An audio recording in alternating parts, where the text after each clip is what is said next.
എന്തുകൊണ്ട് മോഹൻലാൽ ചിത്രങ്ങൾ പരാജയപ്പെടുന്നു എന്നതിനെ ആസ്പദമാക്കി ഞങ്ങൾ ഒരു വീഡിയോ ഇന്നലെ ചെയ്തിരുന്നു.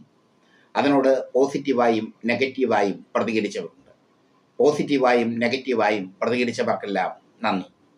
കഴിഞ്ഞ 2 വർഷമായി മോഹൻലാലിൻ്റെ ചിത്രങ്ങൾ തിയേറ്ററുകളിൽ വലിയ ഒരു വിജയമാകുന്നില്ല എന്നുള്ളത് സത്യമാണ്.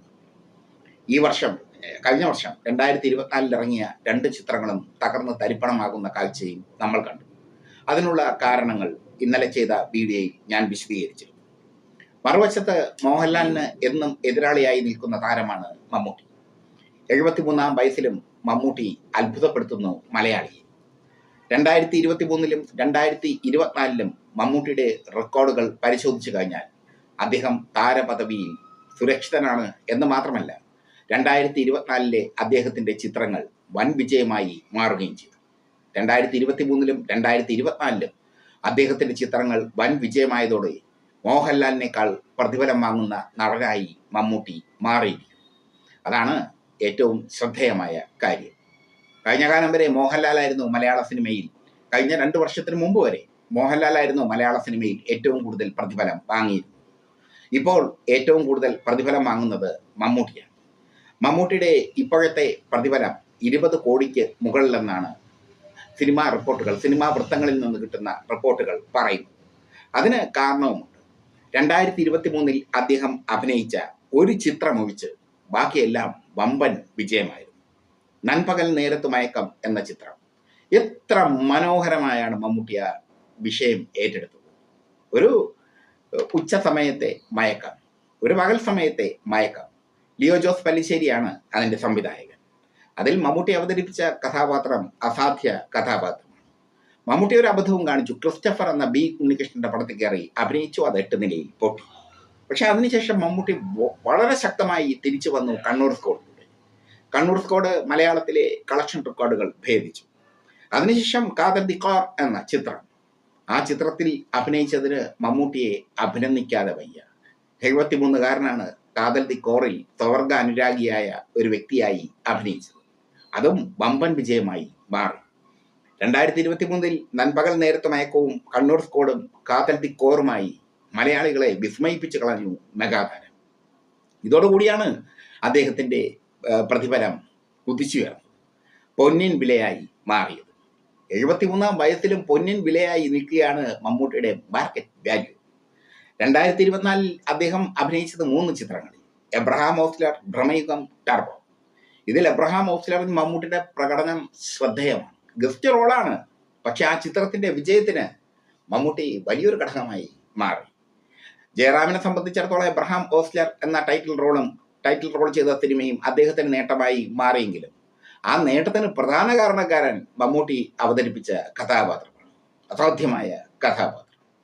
മമ്മൂട്ടി യൗവനത്തിലേക്ക് ചുറുചുറുക്കോടെ വരുന്ന ഒരു കാഴ്ച നമ്മൾ എബ്രഹാം ഓസ്ലറിൽ കണ്ടു. ഭ്രമയുഗം പ്രതിനായക കഥാപാത്രം. അധികാരത്തിൻ്റെ ആസക്തികളെക്കുറിച്ച് ചർച്ച ചെയ്ത ചിത്രം. അധികാരം എപ്പോഴും ഒരു ആസക്തിയാണെന്ന് മലയാളികളെ തിരിച്ചറിയിച്ച ചിത്രം. അധികാരം ഒരാളുടെ ആസക്തി മാത്രമല്ല, മറ്റൊരാളെ കീഴ്പ്പെടുത്തുന്നതിൻ്റെ വിനോദം കൂടിയാണെന്ന് ഭ്രമയുഗം തെളിയിച്ചു. വലിയ ഹിറ്റായിരുന്നു ആ ചിത്രം. ടർബോ മമ്മൂട്ടിയുടെ കമേഴ്സ്യൽ ചിത്രം. ടർബോ ജോസായി മമ്മൂട്ടി നിറഞ്ഞാടിയ ചിത്രം. 73-ാം വയസ്സിലും തനിക്ക് നന്നായി ആക്ഷൻ ചെയ്യാൻ കഴിയുമെന്നും നന്നായി യുവാക്കളെ ആകർഷിക്കാൻ കഴിയുമെന്നും ടർബോയിലൂടെ മമ്മൂട്ടി തെളിയിച്ചു. ഇത്രയും ചിത്രങ്ങൾ 2023-ൽ നൻപകൽ നേരത്തെ മയക്കം, കണ്ണൂർ സ്കോഡ്, കാതൽ മെഗാ ഹിറ്റുകളാണ്. എബ്രഹാം ഓസ്ലർ, ഭ്രമയുഗം, ടർബോ മെഗാ ഹിറ്റുകളാണ്. ഇതോടെയാണ് മമ്മൂട്ടിക്ക് പൊന്നിൻ വിലയായി മാറിയത്. പ്രതിഫലത്തിന്റെ കാര്യത്തിൽ മമ്മൂട്ടി ഈ വർഷം മോഹൻലാലിനെ പിന്നിലാക്കിയിരിക്കുന്നു. കഴിഞ്ഞ കുറേ വർഷങ്ങളായി മോഹൻലാലാണ് മലയാളത്തിൽ ഏറ്റവും കൂടുതൽ പ്രതിഫലം വാങ്ങുന്നത്.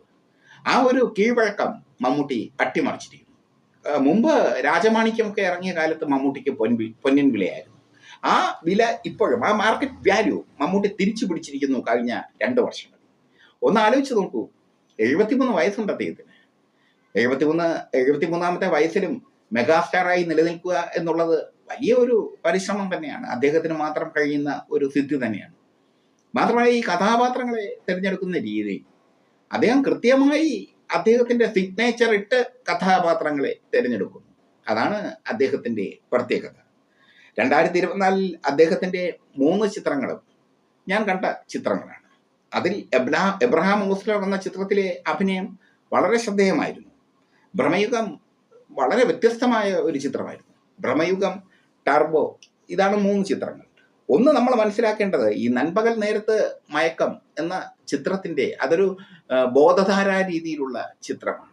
ബോധധാരാ രീതി എന്ന് പറയുന്നൊരു രീതിയുണ്ട്, പ്രേക്ഷകർക്ക് അറിയാമായിരിക്കും. ബോധധാരാ രീതിയിലുള്ള നോവലുകൾ ഒരുപാട്. അതുപോലെ ഒരു ബോധധാരാ രീതിയിലുള്ള ചിത്രമാണ് നൻപകൽ നേരത്ത് മയക്കം. അത് മമ്മൂട്ടി തകർപ്പൻ, ആ ബോധധാരാ രീതി ഉൾക്കൊണ്ടുകൊണ്ട് തന്നെ മമ്മൂട്ടി തകർപ്പൻ അഭിനയം അതിൽ കാഴ്ചവെച്ചു. ക്രിസ്റ്റഫർ മമ്മൂട്ടിക്ക് പാളിപ്പോയ ചിത്രമാണ്. ബി ഉണ്ണികൃഷ്ണനുമായുള്ള വ്യക്തിബന്ധമായിരിക്കാം അങ്ങനെ ഒരു ചിത്രത്തിന് മമ്മൂട്ടി ഡേറ്റ് കൊടുത്തു. കണ്ണൂർ സ്കോഡ് വളരെ ത്രില്ലിംഗ് ആയ ഒരു ചിത്രമാണ്. ആ ചിത്രത്തിന്റെ പ്രധാന ഘടകം മമ്മൂട്ടി എന്ന ചുറുചുറുക്കുള്ള യുവാവ് തന്നെയാണ്. 73 വയസ്സായിട്ട് നല്ല ചുറുചുറുക്കോടെയാണ് അദ്ദേഹം കണ്ണൂർ സ്കോഡിൽ അഭിനയിച്ചിരിക്കുന്നത്. കാതൽതി കോറിലെത്തുമ്പോൾ പ്രണയമെന്തെന്ന് നമ്മൾ മനസ്സിലാക്കുന്നു. സ്വർഗാനുരാഗിയായ ഒരാൾ അനുഭവിക്കുന്ന ഒരു മാനസിക സംഘർഷമുണ്ട്. അവസാന ആ ഭാര്യയോട് അയാൾ കീഴടങ്ങുന്ന ഒരു നിമിഷം, ജ്യോതിക അവതരിപ്പിക്കുന്ന കഥാപാത്രത്തോട് അയാൾ കീഴടങ്ങുന്ന ഒരു നിമിഷമുണ്ട്. അത് അഭിനയിച്ച് ഫലിപ്പിക്കാൻ ഇന്ത്യൻ സിനിമയിൽ മമ്മൂട്ടിക്ക് മാത്രമേ പറ്റൂ. മമ്മൂട്ടിയാണോ മോഹൻലാലാണോ നല്ല നടനെന്ന തർക്കമൊക്കെ നമുക്ക് മാറ്റിവെക്കാം. മോഹൻലാലും മമ്മൂട്ടിയും നല്ല നടന്മാർ തന്നെയാണ്. മോഹൻലാൽ വളരെ അനായാസം കഥാപാത്രങ്ങളെ അവതരിപ്പിക്കുന്ന നടനാണ്. സത്യൻ മാഷിൻ്റെ ഒരു അഭിനയ രീതിയുണ്ട്, ബിഹേവ് ചെയ്യുക എന്ന് പറയുന്നത് പോലെ. മോഹൻലാൽ നന്നായി ബിഹേവ് ചെയ്യുന്ന തന്മയത്വമുള്ള അഭിനയ ശൈലിക്ക് ഉടമയാണ്. അതാണ് മോഹൻലാലിൻ്റെ പ്രത്യേകത. മമ്മൂട്ടി അങ്ങനെയല്ല. മമ്മൂട്ടിയുടെ ഏറ്റവും വലിയ പ്ലസ് പോയിന്റ്, ഇന്ത്യൻ സിനിമയിൽ തന്നെ ശബ്ദം കൊണ്ട് വൈചിത്ര്യം കാണിക്കുന്ന മറ്റൊരു നടനില്ല. അതാണ് മമ്മൂട്ടിയുടെ പ്ലസ് പോയിന്റ്. ശബ്ദം കൂട്ടാനും കുറയ്ക്കാനും ശബ്ദം മാറ്റാനും ഒക്കെ കഴിയുന്ന ഒരു നടൻ. മറ്റൊന്ന് മമ്മൂട്ടിയുടെ ശരീരഭാഷയാണ്. ആ ശരീരഭാഷ മമ്മൂട്ടി ഓരോ ചിത്രങ്ങളിലും വ്യത്യസ്തമായിട്ടാണ് ഉപയോഗിക്കുന്നത്. പ്രേക്ഷകരെ വിസ്മയിപ്പിക്കുന്ന ശരീരഭാഷ. ആ ഭ്രമയുഗത്തിലെ ആ വില്ലന്റെ ശരീരഭാഷ നിങ്ങളൊന്ന് കണ്ടുനോക്കുക, കാണാത്തവർ ഒന്നും കൂടെ കണ്ടുനോക്കുക. അസാധ്യ ശരീരഭാഷയാണ്. ഈ മോഹൻലാൽ എന്ന വലിയ ആർട്ടിസ്റ്റിനെ, മഹാനടനെ മമ്മൂട്ടി വെല്ലുവിളിക്കുന്നത് തൻ്റെ ശബ്ദ വൈചിത്രം കൊണ്ടും ശബ്ദ ഗാംഭീര്യം കൊണ്ടും ശബ്ദ വിഭ്രമം കൊണ്ടും ശരീരഭാഷ കൊണ്ടുമാണ്. പിന്നെ സൗന്ദര്യം കൊണ്ടും. ഇന്ത്യൻ സിനിമയിൽ തന്നെ, അത് പ്രേക്ഷകരോട് പറയേണ്ട കാര്യമില്ല, ഇന്ത്യൻ സിനിമയിൽ തന്നെ ഏറ്റവും സൗന്ദര്യമുള്ള നടന്മാരിൽ ഒരാളാണ് മമ്മൂട്ടി. ഏറ്റവും സൗന്ദര്യമുള്ള നടന്മാരിൽ ഒരാളാണ് മമ്മൂട്ടി. അത് തർക്കമില്ലാത്ത കാര്യമാണ്. മോഹൻലാൽ എന്ന സ്വാഭാവികമായി അഭിനയസിദ്ധിയുള്ള ഒരു നടനെ മമ്മൂട്ടി എന്ന നടൻ വെല്ലുവിളിക്കുന്നത് അദ്ദേഹത്തിൻ്റെ ശബ്ദം കൊണ്ടും ശരീരഭാഷ കൊണ്ടും സൗന്ദര്യം കൊണ്ടും ഒക്കെയാണ്. മമ്മൂട്ടി തിരഞ്ഞെടുക്കുന്ന പ്രമേയങ്ങൾ, അത് മോഹൻലാലിന് ഒരു പാഠമാണ്. ഞാൻ ഇന്നലെ ഒരു വീഡിയോ പറഞ്ഞിരുന്നു, മോഹൻലാലിൻ്റെ തകർച്ചയ്ക്ക് പിന്നിൽ ആന്റണിയാണ്. മമ്മൂട്ടി കഥ കേൾക്കുന്നത് മമ്മൂട്ടിയാണ്. വേറെ ആരുടെയും മമ്മൂട്ടി കഥ കേൾക്കുന്നത് മമ്മൂട്ടി നിശ്ചയിച്ച സമയത്താണ്. വേറെ ആരുടെയും പിന്തുണ മമ്മൂട്ടിക്ക് അതിന് ആവശ്യമില്ല. ബെസ്റ്റ് ആക്ടർ എന്ന ചിത്രത്തിന് വേണ്ടി മാർട്ടിൻ പ്രക്കാട്ട് അയാൾ കഥ പറയാനെത്തുമ്പോൾ മമ്മൂട്ടിയാണ് കഥ കേൾക്കുന്നത്. നേരിട്ടാണ് അദ്ദേഹം ആ കഥ കേൾക്കുന്നത്. മോഹൻലാലിൻ്റെ അടുത്ത് എത്തണമെങ്കിൽ ആന്റണി പെരുമ്പാവൂർ എന്ന കടമ്പ താണ്ടേണ്ടി വരും. ആന്റണി പെരുമ്പാവൂരിനെ കണ്ട് കഥ പറഞ്ഞ് സമ്മതം വാങ്ങി വേണം മോഹൻലാലിൻ്റെ അടുത്ത് എത്താൻ. മമ്മൂട്ടിയുടെ അടുത്ത് അത് ആവശ്യമില്ല. അദ്ദേഹം നേരിട്ട് കഥ കേൾക്കും. കാലിബറുള്ള സംവിധായകനാണെങ്കിൽ, കാലിബറുള്ള കഥാകൃത്താണെങ്കിൽ അദ്ദേഹം അത് പ്രോജക്റ്റ് ആക്കി ചെയ്യും. വരും വർഷവും മമ്മൂട്ടിയുടെ വർഷമാണ്. ഗൗതം മേനോൻ അടക്കമുള്ള വിഖ്യാത സംവിധായകർ മമ്മൂട്ടിയെ വെച്ച് സിനിമയെടുക്കും. മോഹൻലാലിനെ സംബന്ധിച്ചിടത്തോളം തിരുത്തേണ്ട സമയമാണ്. എന്തായാലും പ്രതിഫലത്തിന്റെ കാര്യത്തിൽ മോഹൻലാലിനെ പിന്നിലാക്കിക്കൊണ്ട് മമ്മൂട്ടി കുതിക്കുന്ന കാഴ്ചയാണ് 2024 നമ്മൾ കാണുന്നത്.